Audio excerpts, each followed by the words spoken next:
그러면 세계적인 자동차 회사인 GM, 제너럴 모터사에서 아주 뛰어난 아주 최고의 엔지니어로 불리는 찰스 캐트린이라는 사람이 있었습니다. 이 사람은 굉장히 창조적이고 또 그 기술이 뛰어나서 소위 자동차 업계에 많은 공헌을 한 사람이고, 이 사람 때문에 그 자동차가 아주 발전을 많이 했습니다. 그래서 이 사람은 자동차 업계에서만 유명한 것이 아니라 미국의 일반 사회에서도 명성이 있는 그런 사람이었는데, 하루는 이 모임 가운데서 사회자가 그 놀라운 많은 신화들을 이뤄낸 그의 손을 치켜들면서, 캐트린 씨, 당신이 이 손으로 한 일 가운데서 가장 위대한 일이 무엇이었습니까? 사람들은 다 이 사람이 어떤 기술을 말하려는가, 또 어떤 개발한 그 자동차를 말하려는가, 여기에 관심을 가지고 귀를 기울였는데, 그의 대답은 이렇습니다.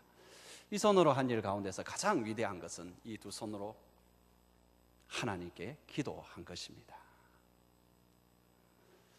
여러분, 그리스도인에게 있어서 기도는 어쩔 수 없이 하는, 하다 일이 안 되니까는 기도나 하자, 그렇게 하는 것이 아닙니다. 저는 기도를 전혀 모르는 사람입니다. 기도 처음 할 때는 그렇게 시작하겠죠. 그리스도인에게서 기도는 최대의 수단이고 최고의 능력입니다. 그래서 기도에 대한 명언은 참 많습니다. 그 가운데 그냥 제가 몇 가지 골라왔는데, 제일 먼저 기도란 그리스도의 능력을 붙잡는 손이다.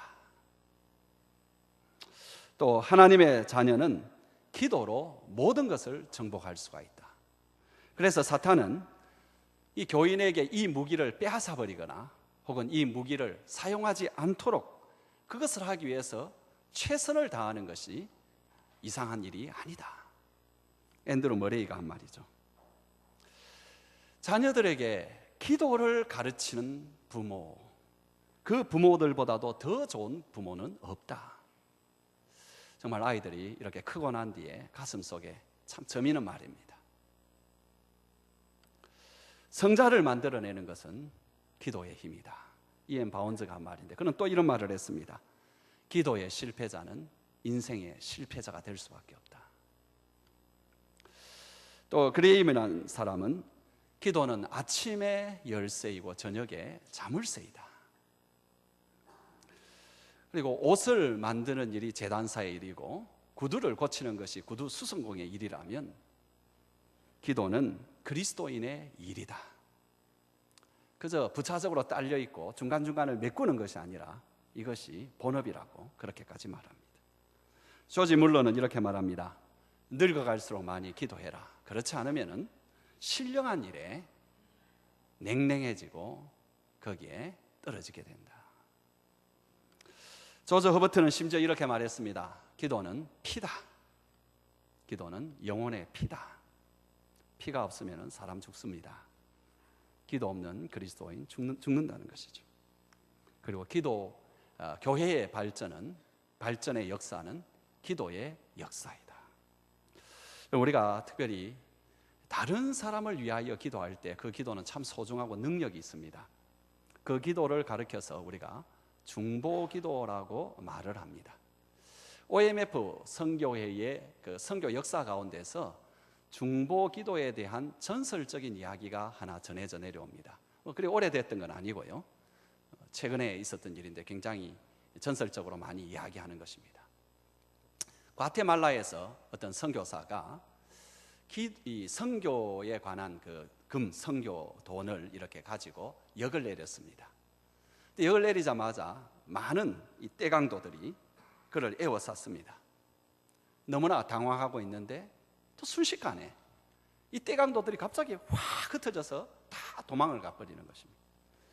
주위를 둘러봐도 도대체 왜 그런 일이 일어났는지 도무지 알 수가 없는데, 근데 그 뒤에 그 강도 중에 한 사람이 회심을 하고 그 선교사가 있는 거기에 와서 간증을 하게 됐습니다.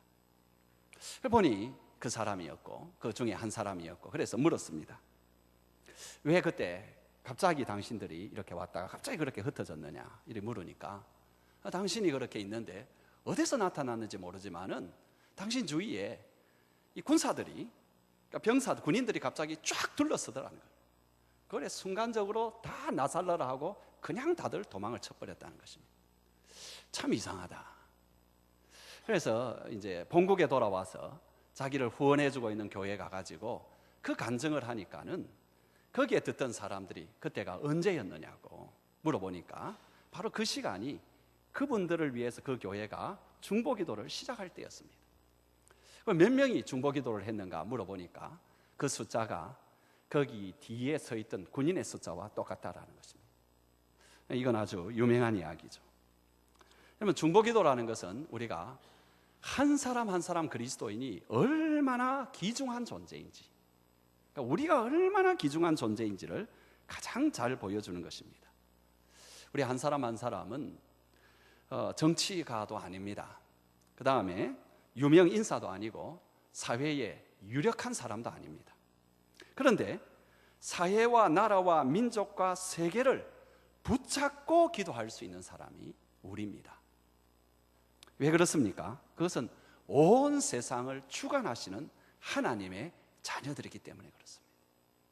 그래서 우리가 하나님의 자녀로서 이 세상을 위해서 기도하는 것, 우리 이웃을 위해서 기도하고 이 사회를 위해서 기도하고 나라를 위해서 기도할 수 있다는 것은 우리가 가질 수 있는 정말로 귀중한 특권입니다. 우리가 자꾸 기도하면은 해야 되는데 하는 의무감으로 그런 관점에서 생각하기 쉬운데 원래 기도는 의무가 아니고 특권입니다.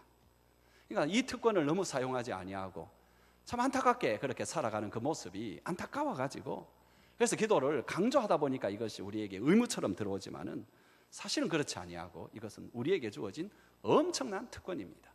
그리고 그 특권을 가진 사람이 저와 여러분들입니다. 성경에는 이 특권을 사용한 수많은 사람들이 나오고 이 특권을 사용할 것을 여러 군데에서 격려하고 있습니다. 바울은 이렇게 격려를 합니다. 디모데전서 2장 1절에서 3절 말씀, 우리 한번 1절 3절이죠. 우리 한번 같이 한번 읽겠습니다. 시작. 그러므로 내가 첫째로 권하노니 모든 사람을 위하여 간구와 기도와 도고와 감사를 하되 임금들과 높은 지위에 있는 모든 사람들을 위하여 하라. 이것이 우리 구주 하나님 앞에 선하고 받으실 만한 것이니. 우리에게 모든 사람을 위해서 기도하라. 그 가운데서 특별히 정치 지도자들을 위해서 기도하고 이 세상과 민족과 그리고 세상의 모든 미래를 위해서 너희들이 기도해라. 근데 그 기도는 하나님이 받으실 만한 아름다운 것이다. 하나님이 받으신다. 아름다운 것이다. 이렇게 말씀하고 있습니다. 야고보는 또 이렇게 말합니다. 야고보 5장 16절 다 같이 읽어보겠습니다. 서로를 위하여 기도하라. 의인의 간구는 역사하는 힘이 큼이라. 다른 사람을 위하여 기도하는 것, 중보 기도하는 것은 굉장히 역사하는 힘이 크다. 이렇게 말씀하고 있습니다. 여러분, 이런 중보 기도의 본을 가장 잘 보여주신 분이 우리 예수님이십니다. 예수님께서 이 지상에 계실 때에 늘 중보 기도를 하셨습니다. 아마 그 대표적인 것이 요한복음 17장에 나와 있는 대제사장적 기도인데 거기에 대해서는 저희들이 부분적이지만은 한 2주에 걸쳐서 그리고 또 우리가 특별 새벽 기도회에 우리가 잠깐 살펴보았습니다. 거기에 보게 되면 주님께서는 다른 사람을 위해서 기도합니다. 제자들을 위해서 기도하고 제자들을 통해서 이루어질 교회를 위해서 기도하고 그리고 그 교회 안에 포함된 저와 여러분들을 위해서 예수님께서는 기도하셨습니다. 놀라운 것은 예수님은 지금도 우리를 위해서 기도하고 계신다는 것입니다. 로마서 8장 34절 같이 읽어봅니다. 죽으실 뿐만 아니라 다시 살아나시는 이는 그리스도 예수시니 그는 하나님 우편에 계신 자요 우리를 위하여 간구하시는 자이시나. 예수님께서 십자가에 못 박혀서 그의 모든 구속 사역을 다 끝내셨을 때 그분의 사역이 완전히 끝난 것이 아닙니다. 그 뒤에도 그분의 사역은 계속되고 있는데 그 중심에 있는 것이 바로 이 중보기도 사역입니다. 우리를 위하여 기도하시고 온 세상을 위하여 기도하시는 것이 부활하셔서 하나님 우편에 계신 주님의 일이라면은 그 일에 초청받은 우리가 얼마나 귀중한 존재입니까? 또 우리에게 있는 이 기도라는 것, 특별히 중보기도라는 것은 얼마나 큰 특권입니까? 오늘 우리 본문은 바로 이 중보기도, 이웃을 위한 기도, 나라와 민족을 위한 기도에 대해서 더할 수 없는 심오한 교훈들을 제공해 줍니다. 여러분 잘 알다시피 이것은 소돔과 고모라가 멸망하는 그런 사건입니다. 19장에 보게 되면 소돔과 고모라가 얼마나 타락했는지 나옵니다. 참 심하게 도덕적으로 부패하고 타락했습니다. 극에 달했습니다. 그것을 이제 18장 20절에서 이렇게 하나님께서 말씀하시죠. 한번 같이 읽어볼까요? 여호와께서 또 이르시되 소돔과 고모라에 대한 부르짖음이 크고 그 죄악이 심히 무거우니. 하나님께서는 뭐 다른 것도 역시 뭐 타락하고 죄를 지었지만은 특별히 너무나 타락해버리고 너무나 도덕적으로 부패한, 그래서 죄악이 가득한 소돔과 고모라를 심판하기로 작정을 하셨습니다. 그런데 그 성 안에 있는 그 악인들, 그렇지만 그 악인들을 불쌍히 여겨서 그들의 생명을 붙잡고 기도한 사람이 한 사람 있었으니 그 사람이 누구입니까? 우리의 믿음의 조상인 아브라함입니다. 우리는 아브라함을 통해서 많은 것을 배웁니다. 믿음이 무엇인가, 경건이 무엇인가, 수많은 것을 배웁니다. 그렇지만 그에게서 우리가 또 배우는 것은 기도를 배웁니다. 그 가운데 중보 기도를 배웁니다. 제일 먼저 우리가 아브라함에게서 배우는 것은 기도가 무엇인가 하는 것부터 배웁니다. 22절을 우리 다 같이 읽어봅시다. 아브라함은 여호와 앞에 그대로 섰더니, 아브라함이 하나님 앞에 그대로 서 있었습니다. 그리고는 그의 기도가 시작이 되는데요, 23절에 보면 또 읽어볼까요? 아브라함이 가까이 나아가 이르되 하고 이제 그의 행동이 전개되는 것을 보여주죠. 그러니까 기도는 무엇입니까?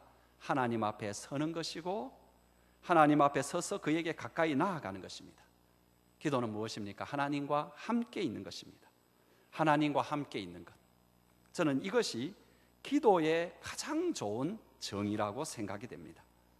우리가 사업상 사람을 만나면은 아무래도 그 사람과 함께 있을 때는 긴장이 되고 그 같이 있는 시간이 부담이 됩니다. 뭔가 말을 잘해야 되고 뭔가 또 설득도 해야 되고 일을 성사시켜야 되고 엄청나게 이렇게 부담스러워 가지고 그 만남이 끝나고 나면은 굉장히 피곤합니다. 우리가 어쩔 수 없이 이런 사람을 만나야 되겠지만은 가능한 한 좀 피하고 싶죠. 그런데 가족이라든지 친구와 만날 때는 어떻습니까? 별 말 안 해도 됩니다. 그냥 같이 있으면 됩니다. 친구와 만나면은 한 2시간, 요즘 젊은 아이들 그냥 게임만 해도 됩니다. 여러분 자녀들 가운데서 꼭 필요한 것이 있을 때만 곁에 와가지고 말을 하는 그런 자녀도 있고 그냥 엄마 아빠하고 같이 있으면 좋아서 늘 같이 있는 그런 자녀가 있습니다. 여러분은 어떤 아이가 좋습니까? D.L. 무디 목사님이 자기가 경험한 것을 가지고 기도에 대해서 다음과 같이 좀 설명을 하겠습니다. 이 무디 목사님이 서재에서 성경을 연구하면서 설교를 준비하고 있는데 5살 난 아들이 들어왔습니다. 아빠, 나 원하는 게 좀 있어요. 뭘 원하니? 아빠, 나 아빠하고 같이 있고 싶어요. 무디가 말합니다. 자기 평생에 그거보다 더 행복한 순간이 없었다고. 그러면서 그는 이렇게 기도에 대해서 설명합니다. 기도란 그와 같은 것이다. 기도는 아버지와 함께 있는 것이다. 우리가 막 말하고 요청하고 설득하고 부르짖는 이것도 기도가 아닌 것은 아니지만 기도의 본질은 아니다. 기도의 본질은 아버지와 함께 있는 것이 기도의 본질이다. 우리가 기도를 좀 이렇게 생각하면은 덜 부담스럽고 하기 쉬워지잖아요. 그렇죠? 여러분 기도 시간 되면은 여러분 나름대로 기도할 그런 시간들이 여러분에게 아마 정해져 있을 것입니다. 이렇게 생각하세요. 하나님 아버지께서 지금 나와 함께 시간 보내시길 원하시는데 내가 거기에서 하나님과 함께 있어야지. 여러분 이렇게 생각하면은 기도가 훨씬 쉬워지고 저는 진짜 그게 맞는 것 같습니다. 진짜 기도는 그렇게 출발하는 것 같습니다. 그래서 여러분 집에서 잠을 자는 거하고 새벽기도 나와가지고 졸며 자는 거하고는 다릅니다. 어떤 형제는 저한테 이런 이야기를 했습니다. 자기가 결심을 하고 새벽기도 나왔는데 너무 졸리더라는 거예요. 몇 번 하고 이럴 필요가 있느냐 해서 이제 집에서 기도하지 하지만 뭐 잠을 잔다 이렇게 이야기해요. 근데 여러분 집에서 자는 건 그냥 자는 것이고요. 여기에 와서 조는 것은 적어도 여러분이 주님을 향하여 서 있다라는 것입니다. 주님을 향하여 여러분이 서 있습니다. 그러니까 주님 안에 있는 것입니다. 완전히 다릅니다. 여러분, 하나님은 우리와 함께 있기를 정말로 원하시는 분이십니다. 예수님께서도 12 제자를 그의 사도로 삼으셨을 때에 그들을 보내어서 전도도 하게 하시고 그런 일들은 두 번째 목적이고, 첫 번째 목적은 그들과 그냥 함께 있기를 원하는 것, 이것이 첫 번째 목적이었습니다. 마가복음 3장 14절 15절 다 같이 읽어볼까요?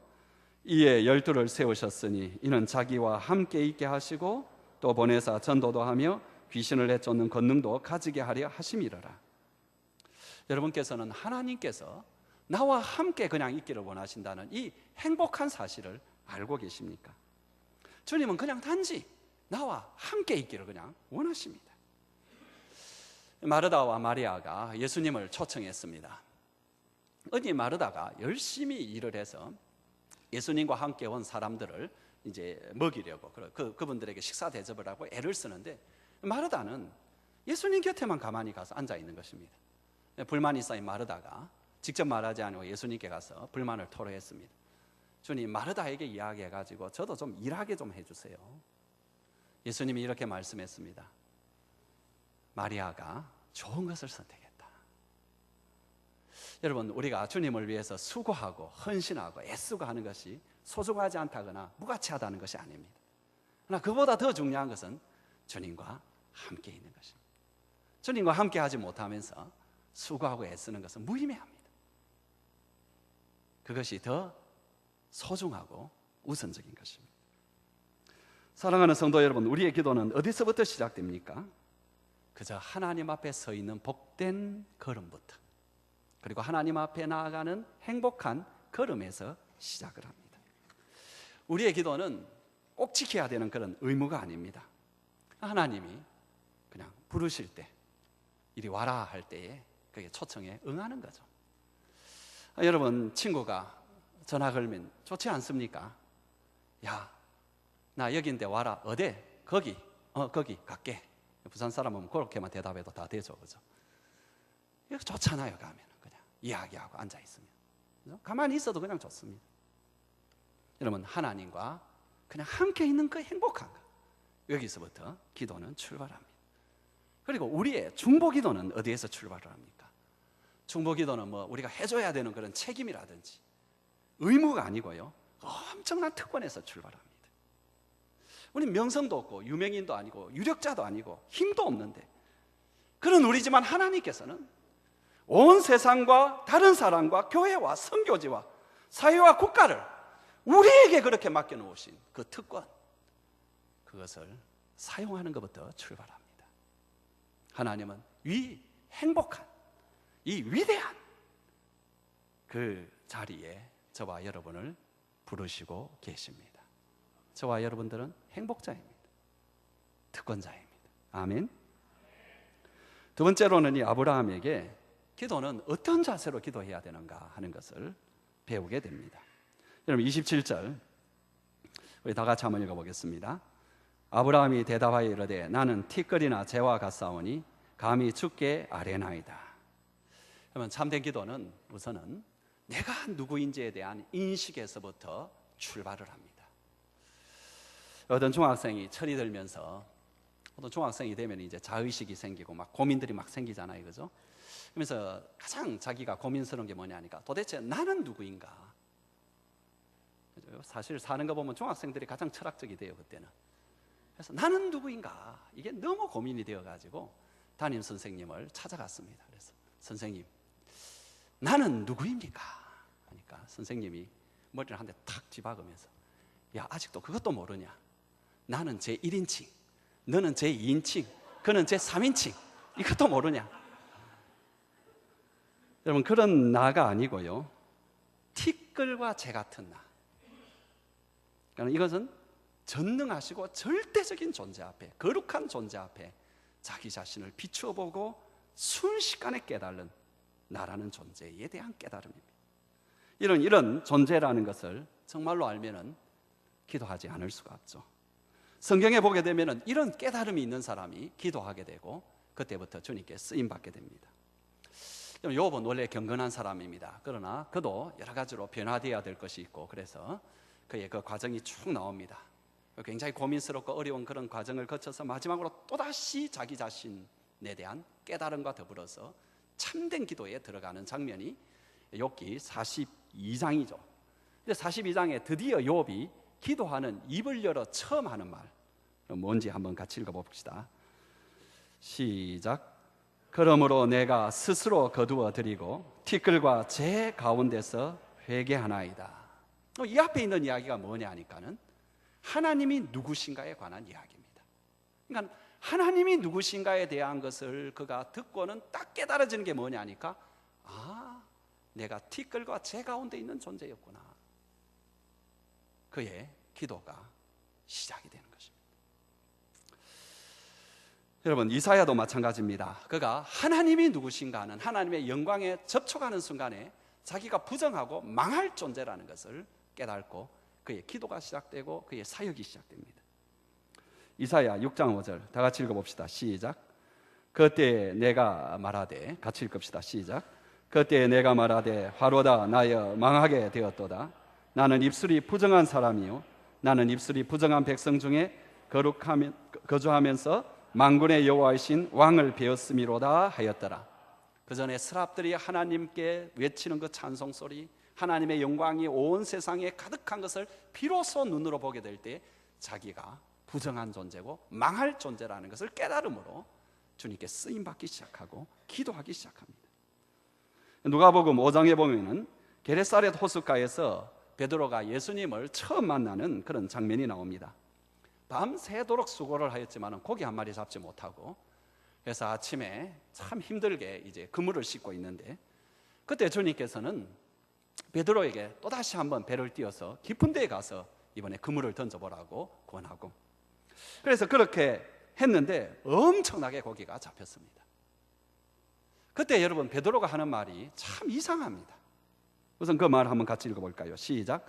주여 나를 떠나소서 나는 죄인이로소이다. 여러분 이건 논리적으로 안 맞는 말입니다. 이해가 되지 않는 말입니다. 그러나 실존적으로는 이 말이 나오게 됩니다. 그게 뭡니까? 예수님이 누구인지 순식간에 깨달았습니다. 예수님이 누구인지 순식간에 깨달으면서 깨달아지는 게 뭐냐 하니까 나를 깨달는 것입니다. 이것은 여러분 제가 논리적으로 설명할 필요가 없는 실존적인 현상입니다. 그게 뭐냐 하니까 나는 죄인입니다. 나를 떠나주십시오. 여러분 그때부터 베드로는 기도하는 사람이 되었고, 그리고 물론 중간에 많은 과정이 있죠.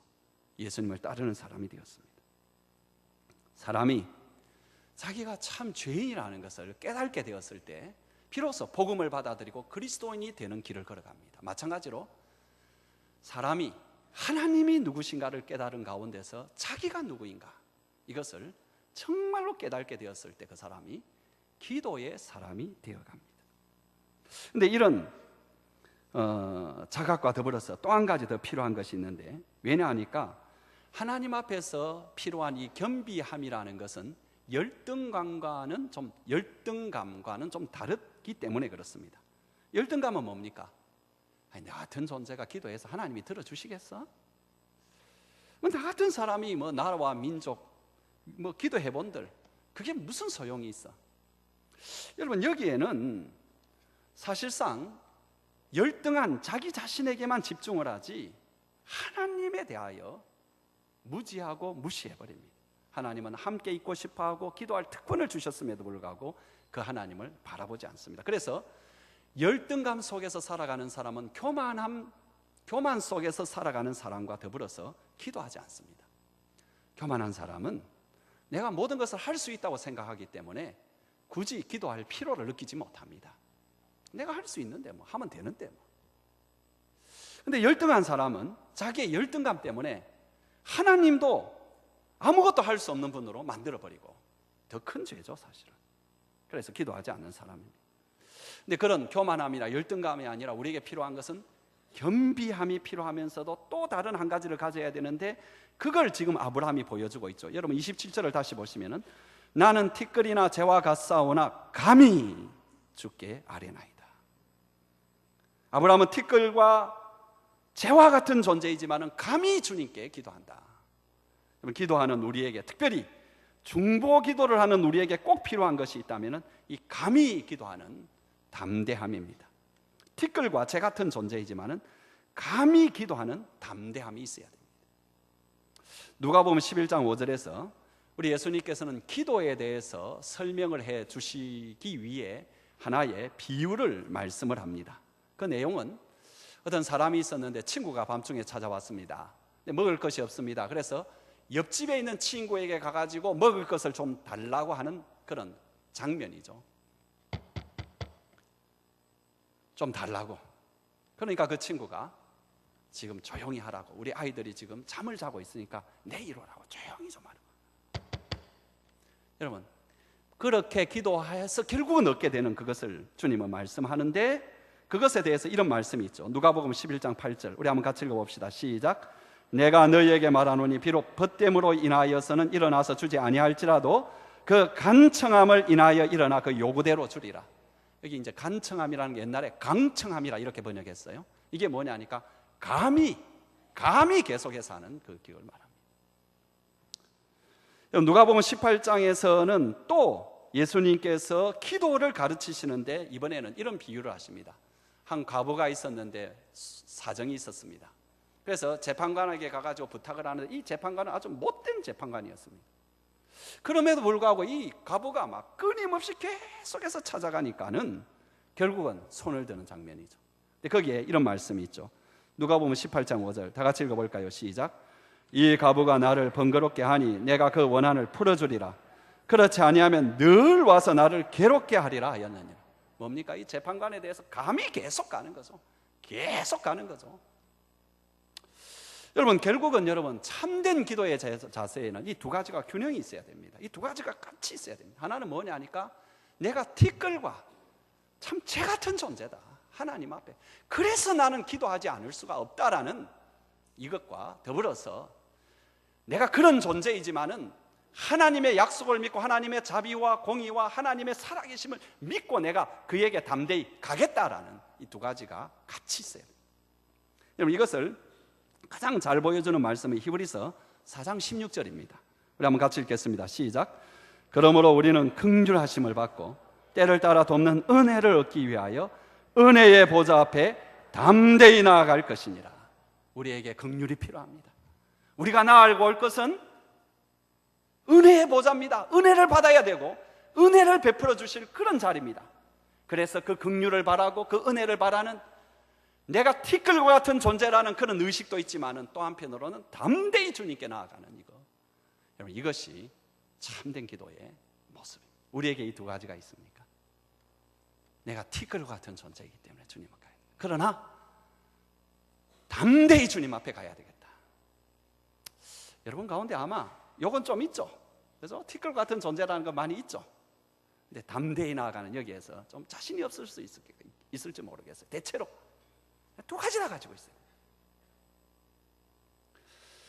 세 번째로 이제 우리가 이 하나님의 세 번째 우리가 배우는 것이 무엇인가 하는 것은 하나님의 이제 공의와 자비를 구하는 것인데요. 우선 이 본문을 우리가 피상적으로 생각을 하게 되면은 아브라함이 중보기도하는 것은 소돔과 고모라 성을 좀 살려달라고 그렇게 기도하는 것 같습니다.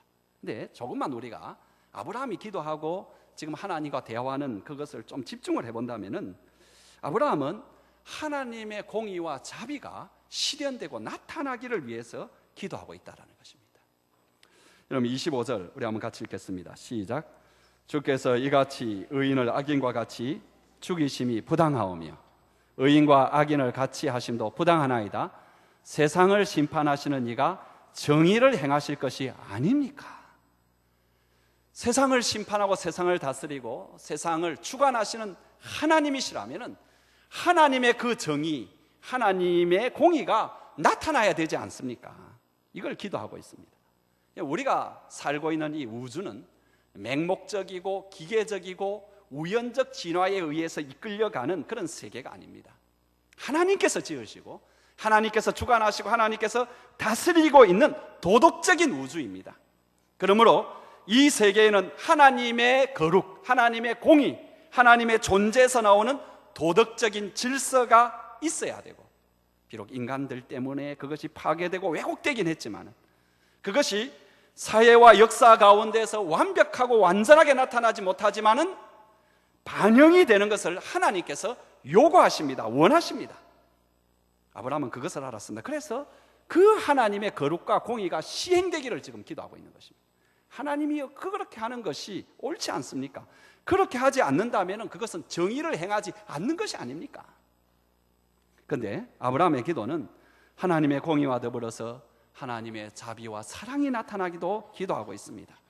여러분, 말의 겉면만 보면은 의인을 그렇게 죽이는 것이 옳습니까? 라고 의인에 대한 기도인 것 같지만은 내용인즉 뭡니까?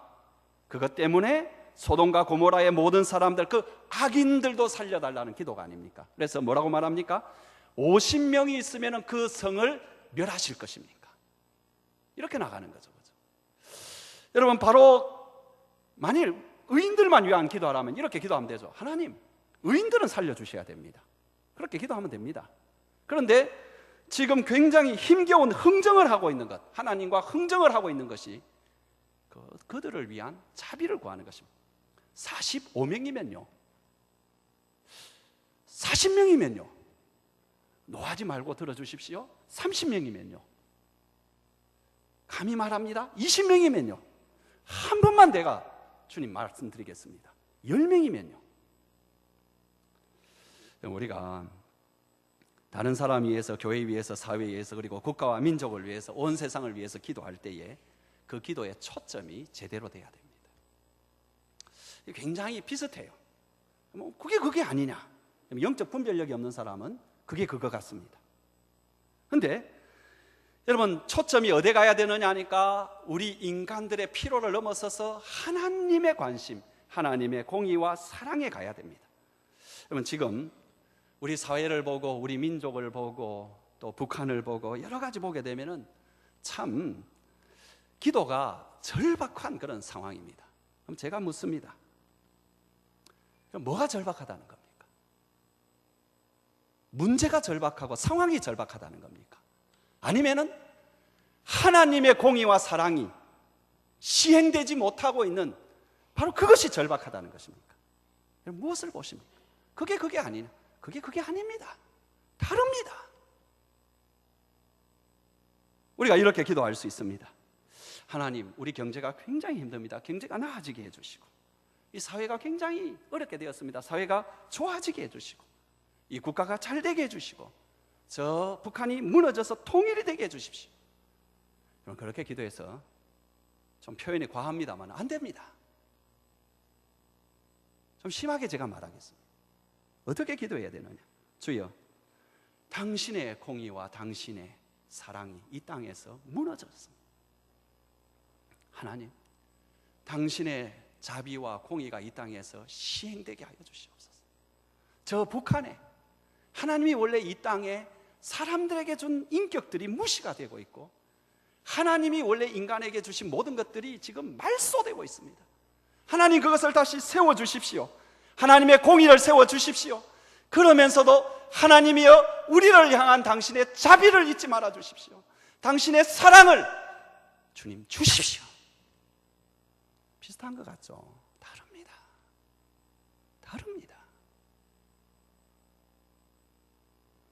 여러분, 이것이 우리 주님께서 가르쳐 주신 기도와 굉장히 일치하지 않습니까? 물론 우리는 필요를 위해서 기도를 해야 됩니다. 일용할 양식을 주옵시고, 우리 죄 지은 자를 내가 내 죄도 용서해달라고, 또 죄 지은 자도 내가 용서할 수 있게 해달라고, 또 시험에 들게 하지 말도록, 또 악에서 건져달라고 기도합니다. 그러나 여러분, 이 모든 기도를 완전히 싸고 있고 지배하고 있고 우선적으로 드려야 될 그 기도가 무엇입니까? 하나님의 사랑과 하나님의 공의를 위한 기도입니다. 우리 그 주기도문 가르치는데 마태복음 6장에 나오는데 그 앞부분을 같이 읽어보겠습니다. 9절에서 10절 다 같이 읽겠습니다. 그러므로 너희는 이렇게 기도하라. 하늘에 계신 우리 아버지여, 이름이 거룩히 여김을 받으시오며 나라가 임하옵시며 뜻이 하늘에서 이루어진 것 같이 땅에서도 이루어지다. 우리가 먼저 구할 것이 누구의 이름이며 누구의 나라이며 누구의 뜻입니까? 하나님의 이름이고 하나님의 나라고 하나님의 뜻입니다. 기도는 항상 이것입니다. 여기에 초점을 맞춰야 돼요. 중보기도는 여기에 초점을 맞추어서 기도해야 됩니다. 왜 다른 사람을 위해서 기도하는데 기도가 이렇게 짧을까? 그런 생각 들죠? 이것에 초점을 못 맞추기 때문에 그렇습니다. 여기에서 초점을 맞추면 기도 시간이 참 짧습니다. 이게 할 말이 너무 많습니다. 이게. 여러분, 특별히 여러분 이웃, 이 사회에 하나님의 자비를 위해서 많이 구하셔야 됩니다. 아브라함처럼 말입니다. 하나님, 지금 이 사람들이 하나님을 실망시키고 하나님을 분노시키는 그런 악한 죄와 타락 가운데 있어서 지금 하나님의 진노를 피할 수 없는 지경에 있습니다. 하나님, 당신이 원래 주신 그 공의와 거룩이 여기에도 나타나게 해주십시오. 그렇지만 하나님, 그럼에도 불구하고 이들을 불쌍히 여겨주십시오. 어떤 자매가 이렇게 기도했다고 하는데 저는 그 이야기를 그때 들으면서 참 지혜롭다는 생각이 들었습니다. 이 자매가 자기 남편을 위해서 기도하는 내용입니다. 하나님, 내 남편이 하나님 당신의 형벌을 피할 수 없는 그런 악을 저지르는 죄인이라는 것을 저도 너무 잘 알고 있습니다. 하나님, 이 남편에게도 하나님의 공의가 나타나야 됩니다. 그래도 불쌍히 여겨주십시오. 근데 그 남편이 죽게로 돌아왔습니다. 저는 그 기도를 들으면서 참 이 자매가 지혜롭다, 정말. 그러면서 제가 많이 배웠습니다. 마지막으로 여러분과 생각해 보고 싶은 것은, 그러면 이 아브라함의 중보 기도가 응답이 되었을까요? 되지 않았을까요? 된 것 같기도 하고 안 된 것 같기도 하고. 우선 되었다라고 생각되는 건 뭐냐 하니까 그의 조카 롯 가족의 구원이죠, 그죠? 그러면 창세기 19장에 이제 실제로 그 일이 일어나는데 29절 심판 중에 일어나는 일입니다. 한번 같이 읽겠습니다. 시작. 아브라함이 그 지역의 성을 멸하실 때, 곧 롯이 거주하는 성을 엎으실 때에 하나님이 아브라함을 생각하사 롯을 그 엎으시는 중에서 내보내셨다. 아브라함이 기도한 것 그거 기억하시고 하나님이 구원해. 그런데 여러분, 진작 소돔과 고모라는 어떻게 돼버렸어요? 멸망당해버렸습니다. 그러면 가만 생각하면은 분명히 기도 전체 내용은 이들을 좀 살려달라는 기도인데 기도가 이루어지지 않은 것 같습니다. 근데 그렇지 않습니다, 여러분. 여러분, 기도의 내용을 우리가 정확하게 알면 그렇지 않습니다. 기도의 내용이 무엇입니까? 의인이 10명이라도 있으면은 구원해 달라는 겁니다. 근데 문제는 뭡니까? 하나님이 그걸 어긴 거 아니고 기도 응답을 들어준 게 안 들어주신 것이 아니고 뭐죠? 의인 10명이 없었다는. 문제는 뭐죠? 의인 10명, 이게 문제입니다. 의인이 누굽니까? 여러분, 자꾸 의인을 생각하게 되면 도덕적으로 괜찮은 사람, 맞습니다. 물론 의인은 도덕적으로 괜찮죠, 당연하게. 근데 원래 의인이라는 말을 성경적으로 정확하게 알아야 됩니다. 오늘 이 우리 본문에 의인이란 말이 참 빨리 나오죠, 생각보다. 창세기 초반에 나오니까. 그런데 그 의인에 대한 설명이 창세기 15장에 바로 나오고 있습니다. 그 내용이 뭔가? 그러면 15장 6절 한번 같이 읽겠습니다. 시작. 아브라함이 여호와를 믿으니 여호와께서 이를 그로 그의 의로 여기시고. 그러니까 아브라함이 나이가 굉장히 나이 많이 들도록 자식이 없었어요. 자식이 없었는데 하나님께서 어느 날 내가 네게 자식을 주겠다 약속을 해주셨습니다. 기대를 걸고 있는데, 왜냐하니까 그때도 사실은 이미 아이가 낳을 수 없는 그런 육체적인 형편인데 그래도 하나님 말씀이니까 그래도 기대를 했습니다. 근데 안 되는 거예요. 이게 1년이 가고 2년이 가고 5년이 가고 10년이 가고 20년이 가고 25년이 가고 이래도 안 되는 거예요, 이게. 그러니까는 더 이상 이 자녀가 생길 가능성은 거의 사라져버린 거죠. 근데 또 어느 날 하나님께서 나타나셔가지고 또 그 얘기 하시는 말씀이, 내가 내게 자녀를 주겠다. 그러니까 됐고요, 이삭이나 크게, 이스마일이나 크게 해주시고 그런 소리 하시는데, 아니다, 내가 네 몸에서 난 것을 내가 하겠다 하면서 또 데리고 나가는 거예요. 그래서 하늘의 별들을 보라.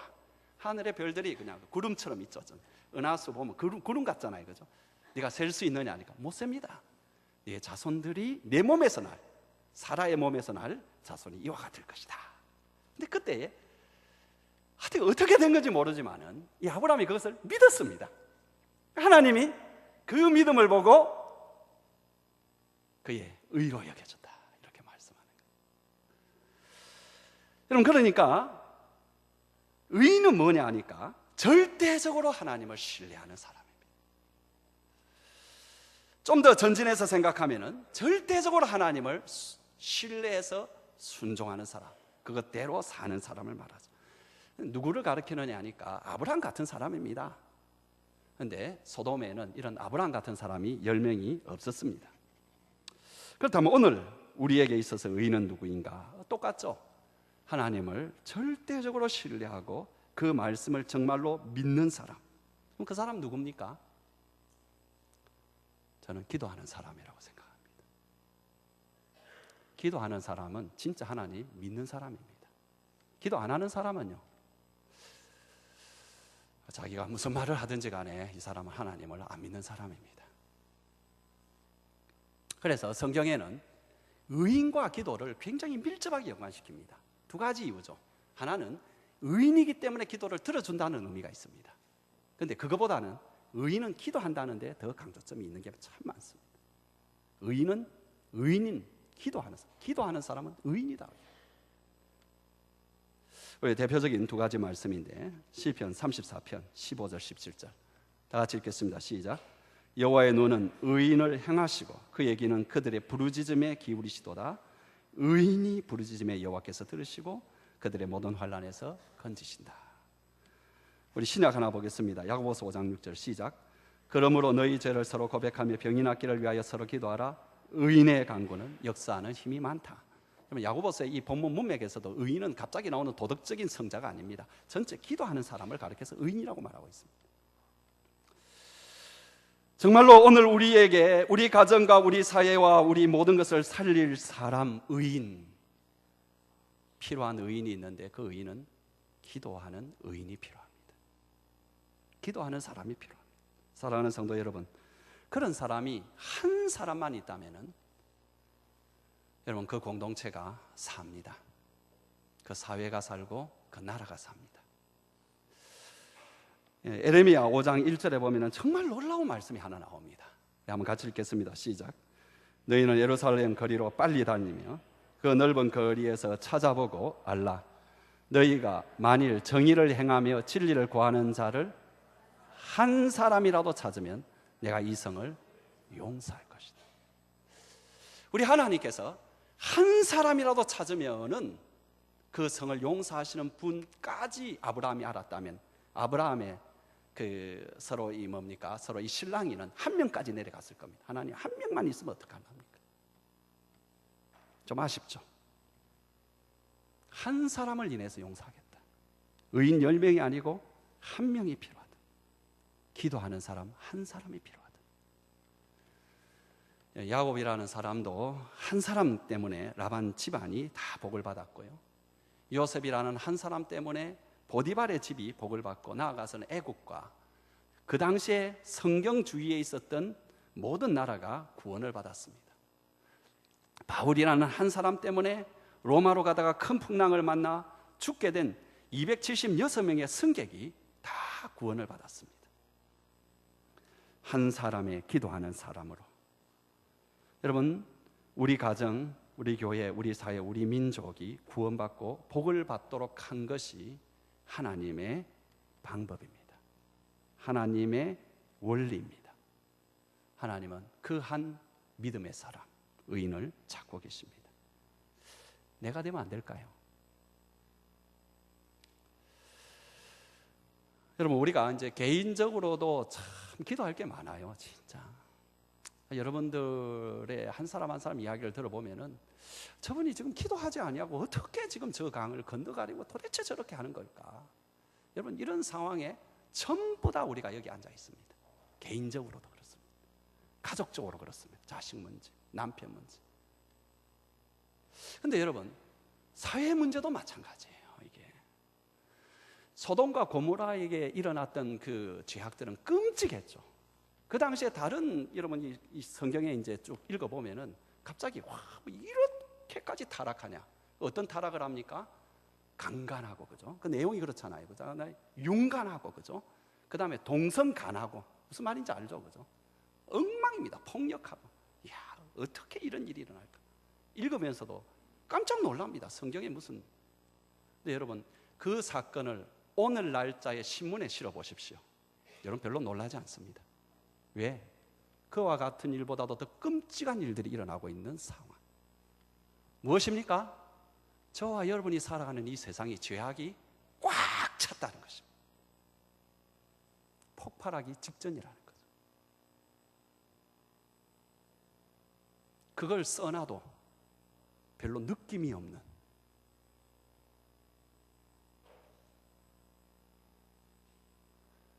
그럼 우리가 얼마나 가슴을 치고 울어야 되는지, 내 자신, 그 죄악 가운데 여전히 살아가는 내 자신, 그죠?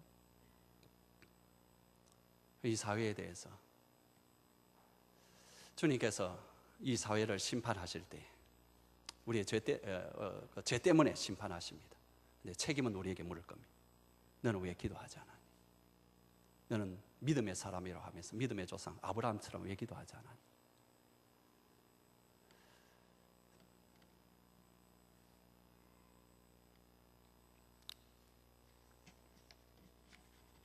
저는 이 말씀 붙잡고 기도하겠습니다.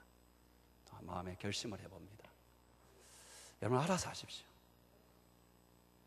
참 너무 안타까울 때 이 말을 합니다. 알아서 하라고. 알아서 하십시오. 나중에 딴소리 하지 마시고.